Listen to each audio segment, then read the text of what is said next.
Hi everyone, this is Maria, and I'm just going to tell you a little bit about fermentation just to help you review it. All right, so when does fermentation occur and what organisms perform it? So remember, fermentation is going to happen when there's no oxygen present in the system. So if we have no oxygen, that means essentially no citric acid cycle is going to be able to happen, and no electron transport chain will definitely not be happening. Nothing of the electron transport chain is going to happen. For the types of organisms that end up performing it, the specific name we give to organisms that can do fermentation is facultative anaerobes. Now, facultative anaerobes, they prefer oxygen, but they can survive and function without it. A wonderful example of facultative anaerobes is, in fact, yeast, which I'm going to talk about right now.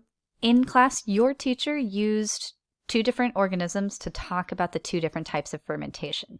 Do remember that different types of organisms do different types of fermentation. So our example organism that we used for ethanol fermentation, your teacher may have also called it alcohol fermentation, was yeast.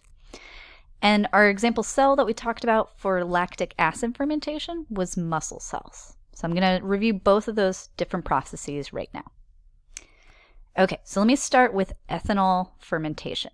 Now, do remember that fermentation is closely linked to glucose, and I'll explain why in a second.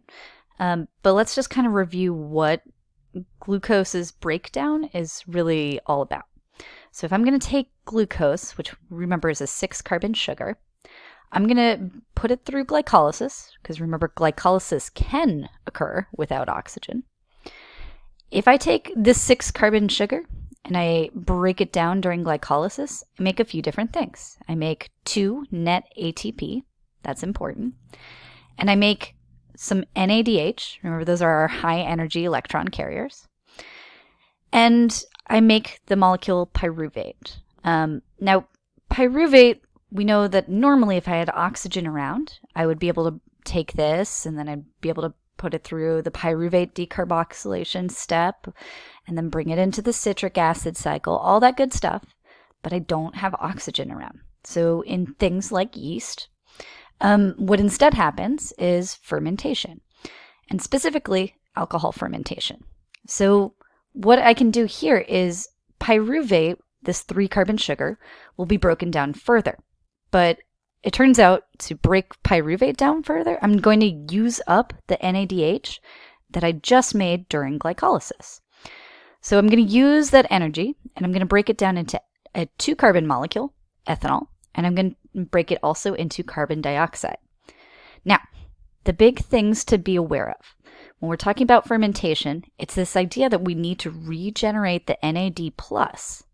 Because if I don't regenerate this NAD+, I'm not going to be able to go through glycolysis again and not going to be able to at least make that little bit of ATP.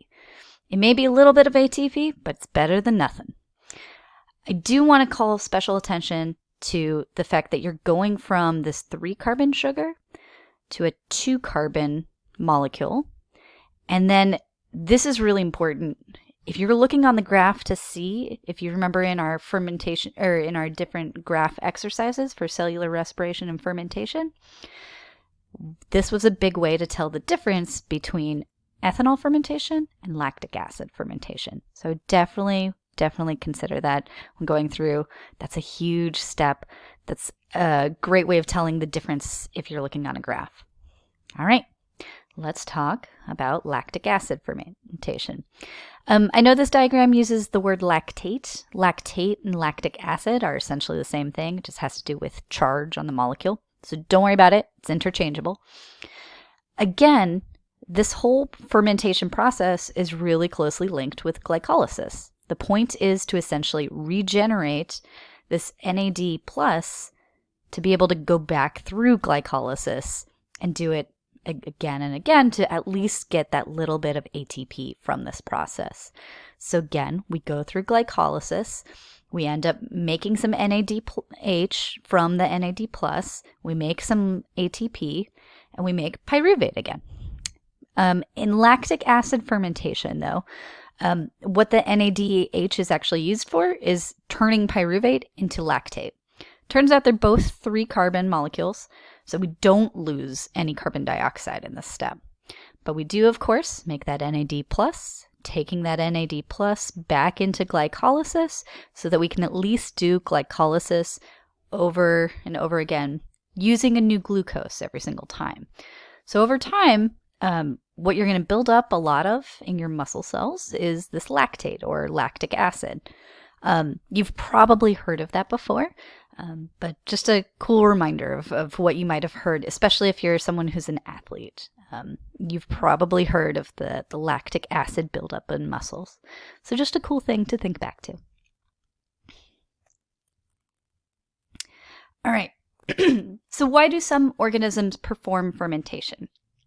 So please remember, they can't do the citric acid cycle, and they can't do the electron transport chain without oxygen present. Remember, the electron transport chain is our big payoff. That's normally where we get tons of ATP. But they can do glycolysis. And even if glycolysis doesn't make a lot of ATP, that's important. We can at least get a little ATP. So remember then, in order to perform glycolysis, the cell is going to have to somehow regenerate NAD+. In order to use that, that's one of the materials that we need to go through glycolysis. So even though glycolysis itself is only making a little bit of ATP, it's still better than nothing. So just remember that when going through. Remember that the big difference that you would see between ethanol fermentation and lactic acid fermentation is that in ethanol fermentation, you are going to be making carbon dioxide. Lactic acid fermentation, you're not going to be making any carbon dioxide. So just remember all those things about fermentation, and I hope this helped you review. Feel free to ask your teacher any more questions. All right, have a good night, and I'll see you soon.